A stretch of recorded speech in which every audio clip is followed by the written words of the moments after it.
Assalamualaikum warahmatullahi wabarakatuh. Kembali bersama saya di konten ngaji Padepokan Sukma Lanang Sajati. Pada kesempatan kali ini saya akan menjelaskan mengenai instrumen-instrumen yang Allah ciptakan untuk kita, untuk bekal kita di alam dunia. Banyak yang berkata bahwasanya instrumen Allah ini terbatas pada malaikat saja. Perlu Anda ketahui, Allah itu Maha Kuasa. Banyak makhluk-makhluk yang Allah ciptakan, banyak hukum-hukum yang Allah ciptakan, tapi Anda tidak menyadari hukum-hukum tersebut. Contoh, saya berikan contoh. Allah menciptakan otak untuk kita manusia, dan Allah menciptakan instrumen di dalam otak tersebut yang namanya alam bawah sadar.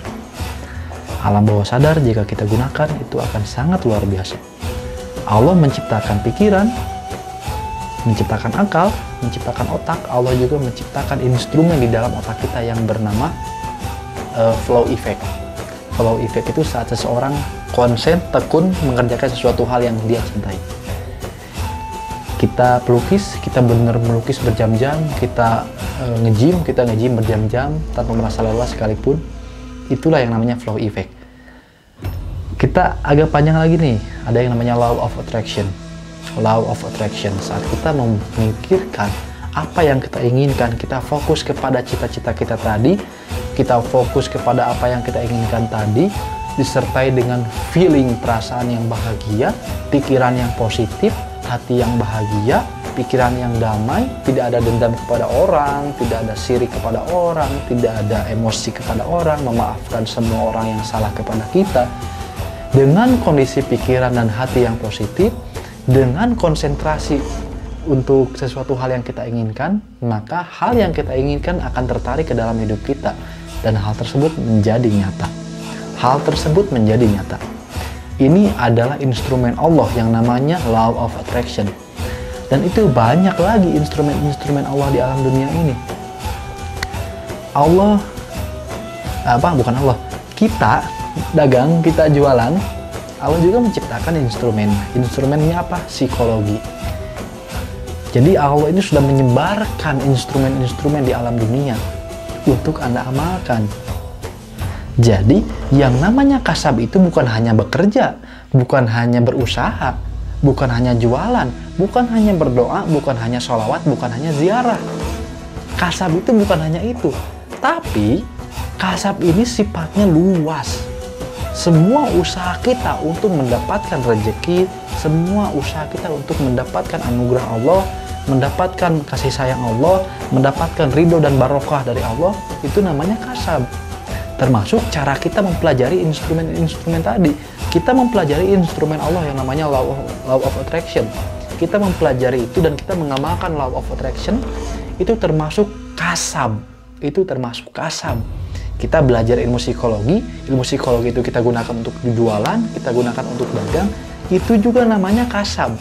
Dan kalau Anda belajarnya dengan hati bahagia, dengan niat mencari ridho Allah, Anda belajar psikologi, nilainya ibadah. Anda mencari uang dengan menggunakan ilmu psikologi, misalkan ya, di dalam ilmu psikologi ada teknik AIDA, attention, interest, desire, action, AIDA namanya. Di dalam ilmu psikologi ada yang namanya AIDA. Kita pelajari AIDA, kita praktekkan AIDA untuk dagangan kita.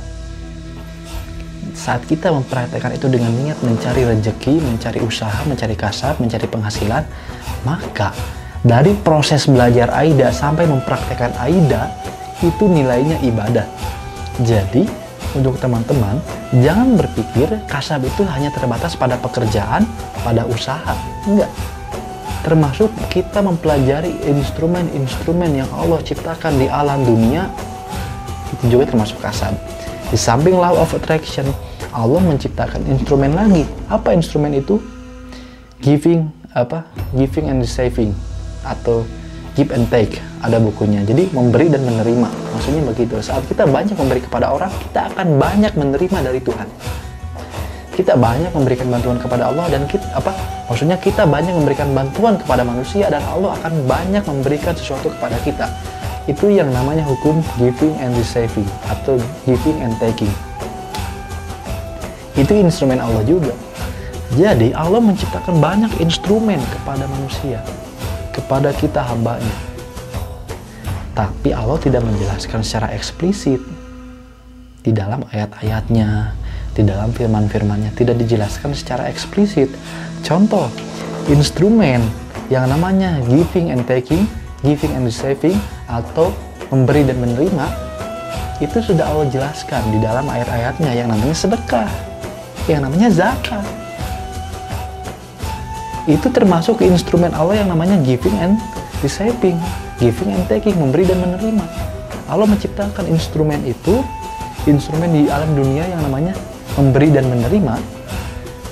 Allah memberikan ayat tersirat yang namanya sedekah. Uniknya apa? Uniknya instrumen-instrumen Allah lebih diamalkan, lebih dipakai, lebih dikuasai oleh orang kafir daripada orang Islam. Kenapa? Karena orang Islam sengaja dibodohkan. Ulama-ulama kita dari zaman Abu Masyar Ibnu Sina, Syekh Farudin Tauhid Jabar Kholawi, Ahmad Ali Al-Buni, mereka pintar-pintar, lalu datang propaganda dunia barat.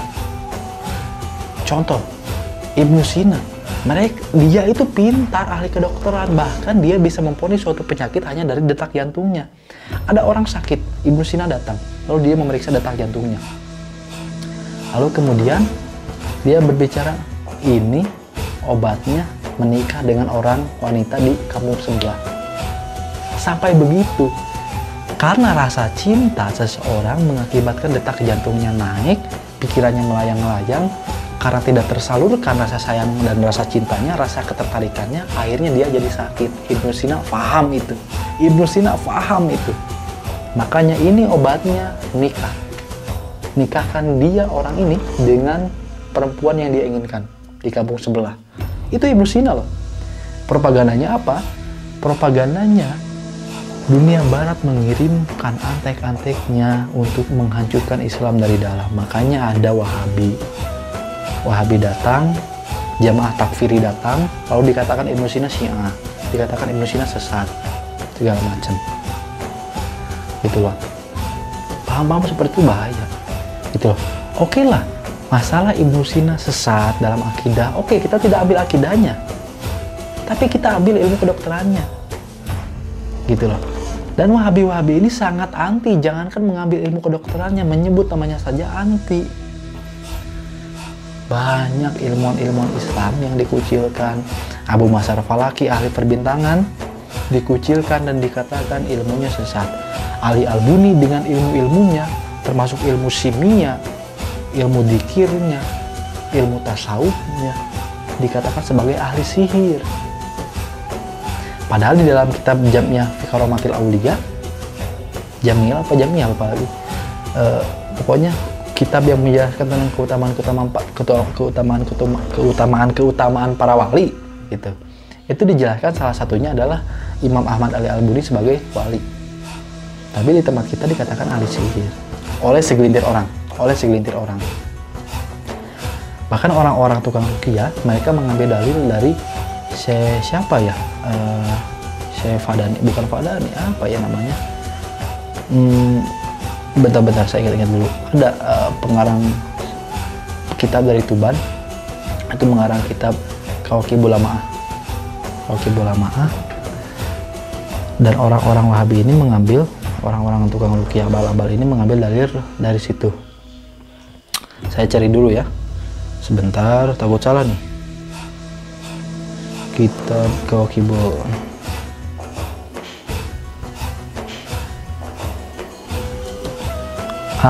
Syekh Abu Fadl Senori, Tuban. Syekh Bafadl Senori, beliau ulama, kita akui keulamaannya, ilmunya sangat luar biasa. Dan beliau mengatakan bahwasanya Khotam Sulaiman itu bukan dari Sayyidina Ali. Kemudian banyak statement-statement beliau yang menolak tentang kitab Syamsul Ma'arif dan Ahmad Ali Al-Buni. Gitu. Dan orang-orang tukang ruqyah mengambil dalil dari situ.